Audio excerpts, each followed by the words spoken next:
देखिए ये वाला क्वेश्चन 2023 और 2024 में आया हुआ है।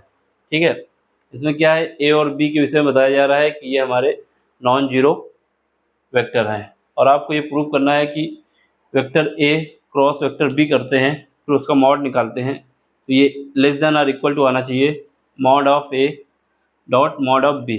ठीक है, इसके अलावा एक कंडीशन और प्रूव करनी है कि ये इक्वलिटी जो है किस कंडीशन में सेटिस्फाई होगी। ये दोनों क्वेश्चन हम करते हैं, मतलब एक ही क्वेश्चन है, पार्ट इसके दो हैं, 2 नंबर का क्वेश्चन था। सॉल्यूशन करते हैं। सबसे पहले तो हमको ये पता होना चाहिए, वी नो डैट एक फार्मूला होता है, अगर हमारे पास क्रॉस मल्टीप्लिकेशन करना होता है, वी नो डैट क्या जानते हैं कि हमारे पास ए क्रॉस बी ये इक्वल होता है mod of A mod of B और साइन थीटा, साथ में एन कैप भी आता है। एन कैप को यूनिट वेक्टर कहा जाता है। अलग अलग कंडीशन में एन कैप की वैल्यू अलग अलग होती है, नहीं दी होती है तो इसकी वैल्यू 1 मानी जाती है। ठीक है, अब क्या करोगे, दोनों तरफ मॉड ले लेंगे, तो mod of A cross mod of B ये इक्वल हो जाएगा, इसका मॉड लोगे तो कोई मतलब नहीं क्योंकि ये पहले ही से मॉड है, इसका भी कोई मॉड से कोई मतलब नहीं, लेकिन हाँ यहाँ पर आ जाएगा mod mod of sine theta और इसकी वैल्यू 1 हो जाएगी। ठीक है, यहाँ से क्या करोगे, यहाँ से हम निकाल सकते हैं ए क्रॉस बी, इनका जो मॉड है क्या आएगा, मॉड ऑफ ए और मॉड ऑफ बी। ठीक, ये हमारा आ जाएगा क्या, is equal to sine theta, वो भी मॉड के साथ, इसको इक्वेशन 1 मान लेंगे। यहाँ तक आ गया। अब सारा खेल है, रेंज हमको पता होना चाहिए साइन थीटा की रेंज क्या होती है। अगर रेंज नहीं पता तो फिर वैल्यू नहीं निकल पाती। तो साइन हो या कॉस थीटा हो, इनकी मैक्सिमम वैल्यू होती है 1 और मिनिमम वैल्यू होती है -1। इसका कॉन्सेप्ट यूज करना है यहाँ पर।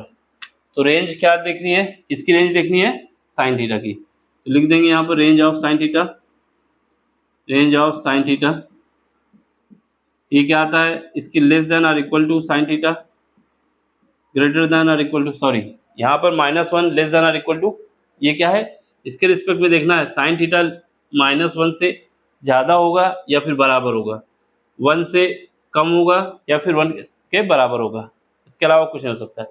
ठीक है, अब क्या करोगे, मॉड ले लोगे इसमें, तो मॉड ले लेने के बाद जो साइन थीटा की वैल्यू है, मिनिमम वैल्यू चेंज हो जाती है और वो वैल्यू हो जाती है 0। 0 क्यों होती है, क्योंकि मॉड कभी भी निगेटिव नहीं होता, जब निगेटिव नहीं होता तो ये 0 हो जाएगा। 0 को पॉजिटिव माना जाता है, निगेटिव नहीं माना जाता है। तो यहाँ आ गया। अब इसमें से ये वाली इक्वलिटी ले लो, तो क्या आएगा, mod of sine theta, mod of sine theta less than और इक्वल टू 1। ये इक्वेशन नंबर हमारे पास सेकंड हो गई। अब क्या करोगे, सेकंड इक्वेशन से इसमें वैल्यू पुट कर दोगे from equation first, from equation first, पहली इक्वेशन से ये मॉड ऑफ साइन थीटा की वैल्यू यहाँ पर पुट कर देंगे। तो यहाँ पे क्या आएगा, mod of A cross mod of B, divide किससे करोगे, mod of A mod of B, mod of A vector mod of B vector, ये क्या आएगा, लेस देन और इक्वल टू 1। ठीक है, तो यहाँ से हमारे पास क्या आ जाएगा, mod of A cross mod of b less than और equal to mod of A mod of B, ये वैल्यू हमारे पास आ गई। ठीक है, ये वैल्यू हमारे पास आ गई। हमें निकालना क्या था, यही तो निकालना था। तो पहला पार्ट तो हो गया, देख लो ये वैल्यू प्रूव करनी थी, ये तो प्रूव कर दिया, हेंस प्रूफ लिख दो,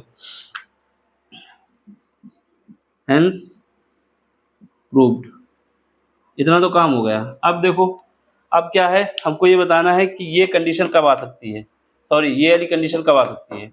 ये कंडीशन कब आ सकती है, जब इसकी वैल्यू 1 हो जाए, इसकी वैल्यू 1 हो जाए।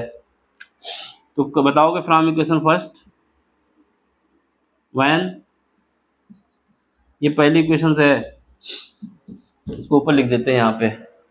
दूसरे पार्ट के लिए देख लो, ये प्रूव वाला है, when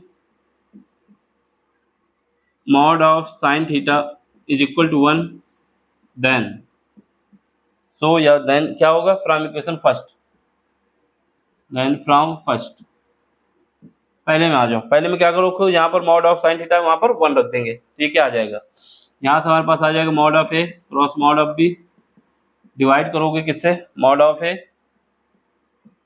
cross mod of B, sorry cross नहीं डॉट है, ये इक्वल टू 1। 1 क्यों रखा है? क्योंकि हमारे पास ये इनइक्वालिटी सेटिस्फाई करनी चाहिए। बस इनका क्रॉस मल्टीप्लिकेशन कर दो,